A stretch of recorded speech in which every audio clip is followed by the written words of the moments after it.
Hello, greetings, namaskara. We are at the Sri Oppiliyappan Temple, Thiruvinagaram, Kumbakonam. The temple is devoted to Bhagwan Vishnu in the form of Sri Oppiliyappan and Devi Lakshmi in the form of Bhudevi. The temple was constructed by the medieval chozhas around 8th century CE and has two inscriptions dating from the Chola period. There were also later contributions from the Tanjavur Nayakars. The temple is one of the 108 Divya Desam temples devoted to Sri Mahavishnu. In the Garbhagriha, Sri Oppiliyappan stands 8 feet tall in the center, and below him, Bhudevi is in a kneeling posture, while Maharishi Markandeya is in the position to perform Kanika Danam or marriage of his daughter. Left hand of Oppiliyappan Perumal in the Garbhagriha contains the inscriptions Mam Ekam Saranam Vrilla, a verse from the Bhagavad Gita instructing the mankind to devote their pure souls into his lotus feet to attain salvation. And this is the only Divya Desam temple where Mahavishnu Perumal is worshipped in his 5 forms. Oppiliyappan in his Moolasthanam or Garbhagriha is in the form of Ponnappan, Muttappan and Vinnagarappan. Outside the Moolavar Sannadhi, on the northern side, one can have the darshan of Ennappan, and on the southern side, Manniyappan has his Sannadhi. The temple walls has the paintings of Dashavatars or 10 avatars of Sri Mahavishnu and the paintings of the 12 Alvars. It also has the Rama Avatar Katha and the Krishna Leela stories. According to Stala Purana of the Oppiliyappan Temple, when the great ocean of Vaikunta, the Tirupar-Kadal, was churned, Devi Lakshmi and Tulasi emerged. Bhagwan Vishnu placed Devi Lakshmi in his heart, and Tulasi Devi too wanted to marry Bhagwan Vishnu. So he guided her to become Tulasi plant, where Maharishi Markandeya performed his penance. So she came to Thirunageswaram near Kumbakonam and did penance. Bhagwan Vishnu gave Tulasi Devi a very special opportunity. She permanently got the place as garland around his neck. So internally, Mahalakshmi blesses us, and externally, Tulasi Devi blesses us. From then on, Tulasi is considered as a sacred herb and has a lot of medicinal values in it. Markandeya Maharishi was performing penance asking for a boon to have Bhumi Devi as his daughter. His wish was granted by Bhagwan Vishnu, and he found Bhumi Devi as a 2-year-old child under Tulasi plant in a forest in Thirunageswaram. The child grew up as Maharishi's daughter.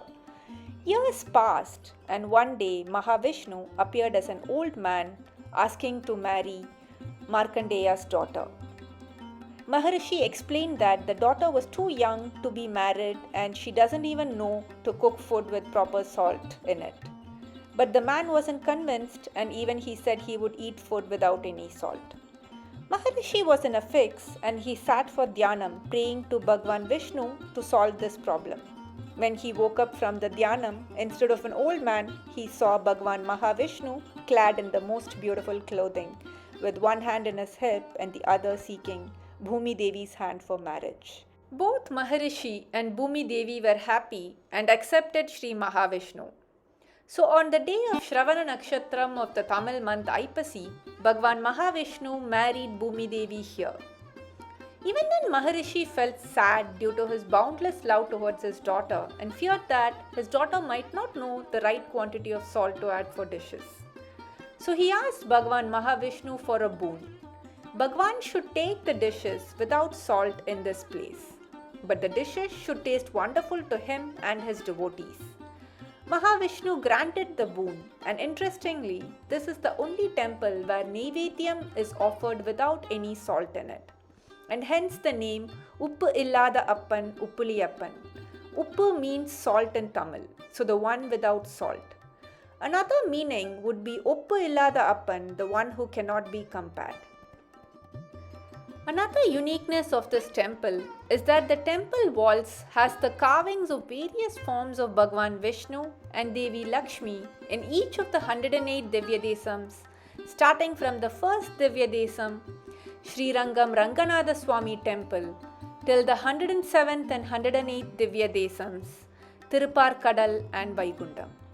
In the Vaishnavite tradition, there are 12 Alvars or Vaishnavite Bhakti poets, and the devotional works of these poets in Tamil, their hymns of love and praise towards Bhagwan Vishnu, are compiled as Nalayara Divya Prabandham, containing 4,000 verses and 108 temples which are revered in these songs, and these are classified as Divya Desams.